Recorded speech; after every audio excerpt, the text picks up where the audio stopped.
Imagine waking up to find money in your account without lifting a finger. Sounds like a dream, right? Well, it's called passive income, and it's how the wealthy keep getting wealthier. Today, let's dive into 5 ways they do it, and how you can too. First up, real estate. It's no secret that property ownership is one of the oldest ways the rich build passive income. Imagine collecting monthly rent checks without lifting a hammer. Whether it's a rental property, an Airbnb, or investing in real estate trusts for hands-off income, real estate is a solid way to grow wealth over time. Next up, dividend stocks. Imagine owning shares in a company, and every quarter they pay you a portion of their profits. That's money for simply holding a piece of the company. Dividend stocks are one of the easiest ways to let your money work for you, and it's a favorite strategy of the wealthy.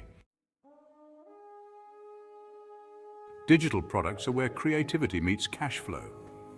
Many wealthy individuals are creating ebooks, online courses, or templates that they can sell on repeat without any extra work. Once you make a product, it's out there, and sales can keep coming in long after you hit publish. This is the ultimate inset it and forget it income. Peer-to-peer lending, where you lend money to individuals or small businesses through a platform, and they pay you back with interest. It's a bit like being a mini bank. The wealthy love this because it gives solid returns and adds a bit of diversity to their income streams.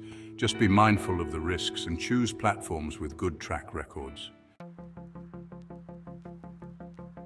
Finally, licensing and royalties.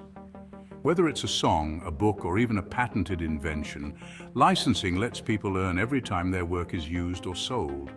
Wealthy artists, writers, and even inventors use this strategy to keep the income flowing, allowing them to get paid repeatedly for a single creation. So there you have it. Passive income doesn't require a mountain of wealth to get started. It's about finding what works for you. Which one would you try first? Drop it in the comments below. And don't forget to subscribe for more tips on building wealth and living the good life.